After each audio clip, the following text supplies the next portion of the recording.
Después de este receso de la Semana Santa, continuamos con el artículo 6 del credo, en el numeral 659 del Catecismo de la Iglesia Católica. Justamente hoy, cuando la Iglesia celebra la exaltación de la Santa Cruz, nosotros a través del Catecismo vamos a meditar el misterio de la ascensión de Jesús al cielo, o sea, la glorificación de Jesús, y al glorificar a Cristo se glorifica toda su vida, la gloria de la cruz. Después de que Jesús fue elevado al cielo, se sentó a la diestra de Dios. Dice el Catecismo que el cuerpo de Cristo fue glorificado desde el instante de su resurrección, y eso lo comprueban las propiedades que manifiesta ese cuerpo, propiedades nuevas, sobrenaturales, que son características de un cuerpo glorificado, el que no ocupa espacio, por eso él puede traspasar las paredes, entrar cuando las puertas están cerradas, desaparecer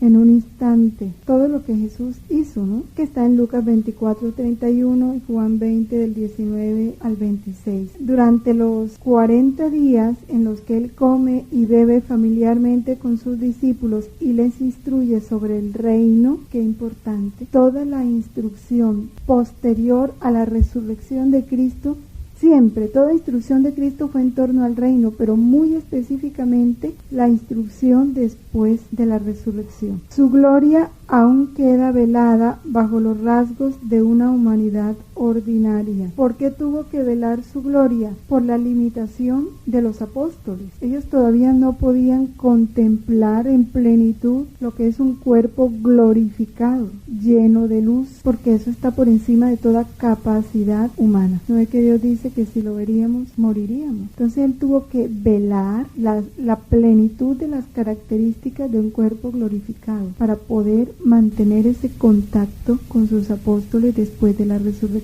Y esta es una de las razones por las que él le dice a María Magdalena, cuando lo descubre, que se abalanza a abrazarlo, y él le dice: no me toques porque aún no he ido a mi Padre. La última aparición de Jesús termina con la entrada irreversible de su humanidad en la gloria divina, simbolizada por la nube. Miren que aquí hay algo importante. Termina con la entrada irreversible de su humanidad en la gloria divina. Ya esa humanidad glorificada, tan pronto asciende a los cielos, entró para siempre. Esa glorificación de Jesús, lo que quiere decir que ya esa humanidad ordinaria, como se presentó, no se volverá a dar. Siempre el misterio de la encarnación se dio y quedó en acto, pero en el tiempo ya no se vuelve a dar como se dio. Ya la otra encarnación es la que ya nosotros sabemos, ¿no? La del reino de los cielos, la que se da en cada uno de nosotros. Pero eso lo vamos a ver posteriormente. Él se sienta para siempre a la derecha de Dios. Solo de manera completamente excepcional y única se muestra a Pablo como un abortivo en una última aparición que constituye a este en apóstol. En el volumen 16, en el capítulo 56, que se nos habla de ese momento de la ascensión, el dolor de los apóstoles al subir a Jesús al cielo. En uno de los volúmenes Jesús le dice, que no recuerdo exactamente y no tuve tiempo de precisar en qué capítulo y en qué volumen está, si de pronto Enrique lo recuerda me dice. Él explica cuando el alma sufre el dolor de la privación. El alma sufre el dolor de la privación cuando ha sabido vivir en esa unión de amor con Dios. Cuando ya Dios es para el alma su única compañía, su único amor, su único entretenimiento. Entonces el alma está en capacidad de sufrir el dolor de la privación. Mientras el alma esté entretenida con otras cosas y Jesús sea un amor más entre tantos amores, los hijos, el esposo, los bienes materiales, los anhelos de cualquier tipo a nivel personal, uno mismo, el yo. Y Jesús, en medio de todo eso, jamás el alma podrá sentir el dolor de la privación. ¿Por qué los apóstoles pudieron sentir el dolor de la privación el día de la ascensión? Porque después de la crucifixión, por intercesión de la Santísima Virgen, ellos alcanzaron a sentir el dolor, primero el dolor de haber abandonado a su maestro. Llegan arrepentidos donde ella, y ella se encarga de avivar en sus corazones ese amor a Jesús. Y Jesús, con sus continuas apariciones, va enardeciendo ese amor y lo va confirmando en la verdad de su resurrección. Acuérdense cuando la tristeza de los de Maús, cuando se les aparece a los otros, cómo Jesús los va sacando de esa incredulidad, de esa debilidad en la fe, los va fortaleciendo. Y cuando ya Jesús es para ellos lo único, entonces se les va y ahí empiezan a sentir el dolor de su ausencia. Estaba pensando en el día en que mi dulce Jesús se fue al cielo en su gloriosa ascensión,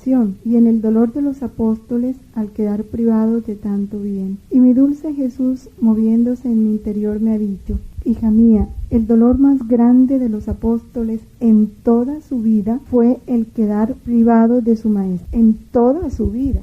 Lo que quiere decir que cuando los encarcelaron, cuando los calumniaron, no fue para ellos un dolor. Al verme subir al cielo, su corazón se destrozaba en el dolor de mi privación. Es que son calificativos fuertes y los describe Jesús, no los está escribiendo ni siquiera Luisa para decir que por su estilo poético o un poco con esa capacidad de ponderar las cosas. No, es Jesús el que dice que su corazón se destrozaba en el dolor de mi privación. Y mucho más agudo y penetrante fue este dolor, porque no era un dolor humano, una cosa material lo que perdían, sino un dolor divino. Era a Dios a quien perdían. Y si bien yo tenía mi humanidad, pero como resucité, estaba ya espiritualizada y glorificada, y por lo tanto todo el dolor fue en sus almas, y penetrándoles a todos se sentían consumir en el dolor, tanto de formarles el más desgarrador y doloroso martirio. Pero todo esto era necesario para ellos. Se puede decir que hasta entonces no eran más que tiernos niñitos en las virtudes y en el conocimiento de las cosas divinas, y aún de mi misma persona. Podría decir que estaba en medio de ellos, pero no me conocían, ni me amaban de verdad. Pero cuando me vieron subir al cielo, el dolor de perderme rompió el velo, y conocieron con tal certeza que yo era el verdadero Hijo de Dios, que el dolor intenso de no verme más en medio de ellos les alumbró la firmeza en el bien y la fortaleza de sufrir todo por amor de aquel que habían perdido. Les alumbró la luz de la ciencia divina, les quitó los pañales de la infancia y los formó hombres intrépidos, no más miedosos sino valerosos. El dolor los transformó y formó en ellos el verdadero carácter de apóstoles. Y lo que no pude obtener con mi presencia, lo obtuve con el dolor de mi privación. Eso es lo que se celebra en la exaltación de la Santa Cruz. Es el fruto, el verdadero fruto de la cruz. Siempre la cruz nos exalta. Siempre la cruz llega a nuestra vida como preparación para nuevos regalos espirituales. En el campo de la verdad, en el campo de la gracia, en el campo de la fortaleza, en el campo de la virtud. Porque hoy no es celebrar la cruz por la cruz, no. Es celebrar el valor de la cruz, lo que significa y debe significar la cruz para un cristiano. Porque ni siquiera cuando empezó el dolor, cuando reconocieron a Dios, cuando se ocultó. Estaba en medio de ellos, pero no me conocían, ni me amaban de verdad. Solo cuando lo vieron subir al cielo, reconocieron que era el Hijo de Dios. Y ahí empezaron a sentir el dolor cuando lo habían perdido físicamente, porque Él se quedó con ellos para siempre. Ahora, hija mía, una pequeña lección para ti. Tu vida se puede decir un continuo dolor de perderme y un continuo gozo de adquirirme. Pero entre el dolor de la pérdida y el gozo de adquirirme, ¿cuántas sorpresas no te he hecho? ¿Cuántas cosas no te he dicho? Ha sido el dolor y el doloroso martirio de mi pérdida lo que te preparaba y te disponía a escuchar las sublimes lecciones sobre mi voluntad. ¿Cuántas veces te parecía haberme perdido y mientras estaba sumergida en tu dolor atroz, yo volví a ti con una de las más bellas lecciones? Puedo decir que el dolor de quedar privada de mí ha alumbrado en ti los efectos, el valor, los conocimientos, los cimientos de mi voluntad. Era necesario comportarme contigo de este modo, dejarte a merced del dolor de quedar privada de mí. Habiendo yo establecido manifestarte en modo todo especial tantas cosas sobre mi voluntad, debía dejarte en brazos de un continuo dolor divino. Continuo dolor divino. Deseamos ese continuo dolor divino. Por lo menos lo deseamos, porque, y Él nos lo dice en otra parte, siempre te preparo con nuevas cruces para el conocimiento de nuevas verdades. Siempre es un modo estable de Jesús para nosotros. Entonces no, la cruz no nos debe extrañar. La cruz la debemos esperar, la debemos desear, la debemos anhelar, porque si es preparación. Antes, si no me llega es porque no me está preparando, entonces no me va a dar. Más bien el dolor es no tener dolor. Mi voluntad es divina y solo sobre un dolor divino podía cimentar su trono y extender su dominio. Y poniéndome de maestro, te comunicaba el conocimiento de mi voluntad. Si tú no me hubieras visto tantas veces, no me habrías conocido ni amado tanto, porque cada visita lleva un conocimiento más de mí y un nuevo amor. Y por cuanto el alma más me conoce y me ama, tanto más el dolor se duplica. Quiero que a mi voluntad no le falte el noble cortejo del dolor, que constituye al alma firme y fuerte, tanto de poder mi voluntad formar en ella mi estable morada y darle lecciones nuevas y continuas sobre mi voluntad. Bueno, hay suficiente lección, ¿no?, en este capítulo para meditar. Ahora, si sabemos que para yo poseer a Jesús como único bien, único, yo tengo que dejar todos los demás bienes, y como yo no soy capaz, Jesús empieza a hacer ese trabajo en mí. Él empieza a quitarme todas las muletas, todas, que a veces ni sé yo ni que son muletas, porque me doy cuenta que era una muleta es cuando me la quitan y me duele, porque así pasa. Él nos conoce más que nosotros mismos. Entonces el que nos conoce empieza a hacer sus cirugías internas, y ahí es donde yo digo, me dolía, estaba pegada, con razón el Señor me lo quitó, con razón el Señor se lo llevó, con razón me pasó esto. Pero es un trabajo que Dios está haciendo de enriquecimiento, porque me está quitando todo lo que es escoria, todo lo que no vale, para dejarme un único tesoro que es Él. Y cuando ya Él sea el único tesoro, darme este dolor divino, porque el dolor de la privación es un dolor divino. Entonces desaparecen todos los dolores humanos. Ya en el alma solo queda un solo dolor, el dolor de la privación de Dios, que es el dolor divino. Pero para llegar allá hay que dejarse que Dios nos quite todo lo demás, darle esa libertad, dejarlo hacer. El numeral 660 comenta lo que ya habíamos dicho de la María Magdalena, ¿no?, donde se transparenta ese carácter velado de la gloria del resucitado. Él le dice: todavía no he subido al Padre, vete donde los hermanos y diles: subo a mi Padre y vuestro Padre, a mi Dios y vuestro Dios. Que esto indica una diferencia de manifestación entre la gloria de Cristo resucitado y la de Cristo exaltado a la derecha del Padre, porque el uno es una glorificación velada y la otra ya es una glorificación plena, y la ascensión marca esa transición de una a otra. En el 661 nos habla de esa relación estrecha entre la encarnación y la ascensión, con las palabras de Juan 16:28, solo el que salió del Padre puede volver al Padre, que es Cristo, el único que salió del Padre. Nadie ha subido al cielo sino el que bajó del cielo, el Hijo del Hombre. Y esta frase es bien importante en la práctica, ¿no? Estas frases deben ser luz, no solo para nosotros, sino para los que están bajo nuestro cargo. Dejada a sus fuerzas naturales, la humanidad no tiene acceso a la casa del Padre, a la vida y a la felicidad de Dios. ¿Qué significa dejada a las fuerzas naturales? El hombre solo jamás puede nada bueno, ni lo más sencillo, jamás. Luego, si algo bueno sale de mí, no es por mi fuerza natural, es por la gracia de Dios que actúa en mí. Porque Dios jamás nos abandona, porque hemos sido llamados a una vida sobrenatural. Y lo que en nosotros sale de bueno es fruto de esa fuerza sobrenatural, que es la participación de la vida de Dios en mí. Porque las fuerzas naturales, la humanidad no tiene acceso a la casa del Padre, a la vida y a la felicidad de Dios, la vida de Dios.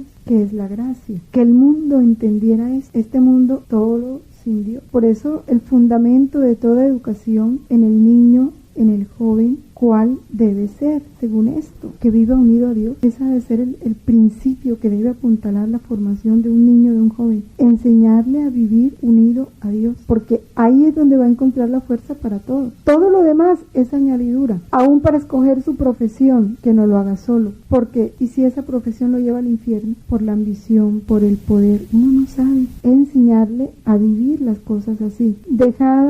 Solo Cristo ha podido abrir este acceso al hombre. Ha querido precedernos como cabeza nuestra para que nosotros, miembros de su cuerpo, vivamos con la ardiente esperanza de seguirlo en su reino. Vivamos con la ardiente esperanza de seguirlo en su reino. Vivimos con la ardiente esperanza de seguirlo en su reino. Ardiente esperanza, ¿saben lo que es una cosa ardiente? Que no te deja tranquilo. Un amor ardiente, un deseo ardiente, casi que quita el sosiego, ¿no? Y hasta que eso no se alcanza, el alma no descansa. Eso es lo ardiente. Entonces, cuando en el alma hay una ardiente esperanza de seguirlo en su reino, todo lo que es del reino se vuelve pasión para el alma. Todo. No una cosa más, no si de pronto, no unos momentos sí y otros no. Por eso decimos, cuando un alma, después de haber conocido el reino de Dios, sigue enredado en otras cosas, no lo ha conocido, no lo ha comprendido, porque si lo hubiera comprendido, eso se volvía en él una ardiente esperanza de seguirlo y un esfuerzo permanente. Bueno, estas son las verdades que debemos vivir, porque si somos miembros de su cuerpo, Él nos precedió para que nosotros fuéramos miembros de su cuerpo, y para que siendo miembros de su cuerpo, y el cuerpo, la cabeza está en el reino del Padre, el cuerpo debe participar de ese reino del Padre. Porque esa es otra verdad que los católicos no vivimos en la práctica, sabernos miembros del cuerpo místico de Cristo. Es que fíjense, Cristo es la cabeza, en Cristo está el motor. ¿Quién rige todo mi cuerpo? Si a ti te pasa algo en la cabeza, todo se descontrola. Luego todo el cuerpo obedece a la cabeza. Cuando algún miembro del cuerpo no obedece a la cabeza es porque hay un trastorno en la comunicación. Si Cristo es mi cabeza, pues yo tengo que estar adherido a esa cabeza y tengo que dejar reinar a esa cabeza para que el cuerpo funcione normalmente. Y todos los descalabros que se suceden en el cuerpo es porque no se está unido a la cabeza. No hay otra razón. Por eso el primer examen cuando algo no funciona en nuestra vida tiene que ser esa. ¿Qué está obstruyendo mi unión con la cabeza? ¿Que estoy funcionando mal? No llega la sangre divina, entonces el miembro se enfría o se atrofia, no realiza bien sus funciones. Esa es la única razón. Falta de unión con la cabeza. Por eso Él dice que debemos vivir en una íntima comunión de vida y de amor con Él. Esa es la razón. En Juan 12:32, vamos en el numeral 662, Jesús dice que cuando yo sea levantado de la tierra, atraeré a todos hacia mí. La elevación en la cruz significa y anuncia la elevación en la ascensión al cielo. Es su comienzo. Jesucristo, único sacerdote de la alianza nueva y eterna, no penetró en un santuario hecho por mano de hombre, sino en el mismo cielo, para presentarse ahora ante el acatamiento de Dios en favor nuestro. Pensar que Dios consagró a su Hijo para que permaneciera a su derecha en favor nuestro, para vivir en una gratitud infinita y eterna con el Padre en el Hijo. En el cielo Cristo ejerce permanentemente su sacerdocio, permanentemente. De ahí que pueda salvar perfectamente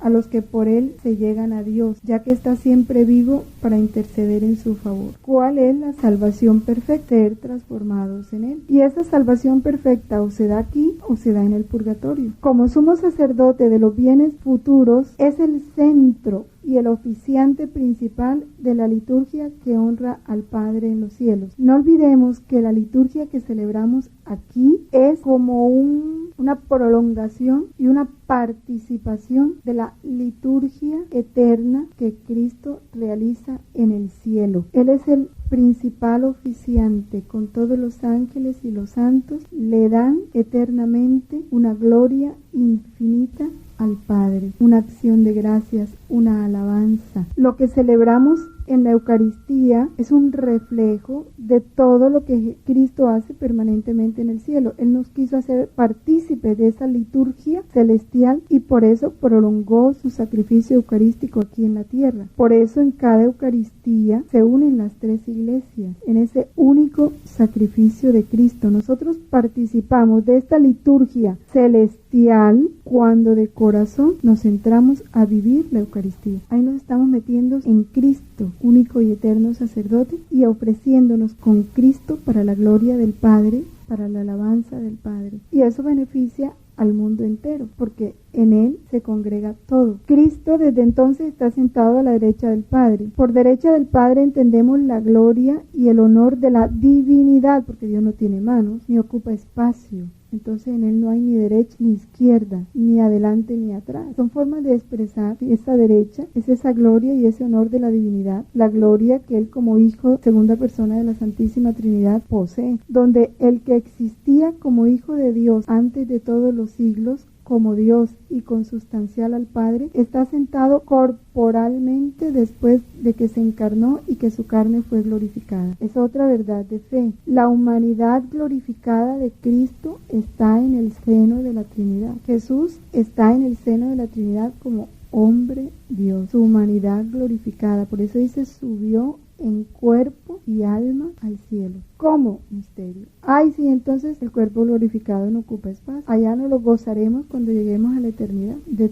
la belleza de todos estos misterios, pero es una realidad. Sentarse a la derecha del Padre significa la inauguración del reino del Mesías. Se inaugura el reino del Mesías, cumpliéndose la visión del profeta Daniel respecto del Hijo del Hombre. A él se le dio el imperio, el honor y el reino, y todos los pueblos, naciones y lenguas le sirvieron. Su imperio es un imperio eterno, que nunca pasará, y su reino no será destruido jamás. Y a partir de este momento los apóstoles se convirtieron en los testigos del reino que no tendrá fin. Testigo, ser testigo del reino es testimoniar de que Jesús reina, de que Jesús es el Rey. Tengo que decirlo con mi vida. Y los apóstoles lo dijeron con su vida, lo dejaron todo. Vamos a leer el 1545 del Catecismo, que nos amplía el numeral 662. Está hablando de esta liturgia 1545. Dice, el sacrificio redentor de Cristo es único, realizado una vez por todas. Por esto se hace presente en el sacrificio eucarístico de la Iglesia. No es que en el cielo uno es el sacrificio y aquí en la misa otro es el sacrificio. Es un sacrificio único. Por eso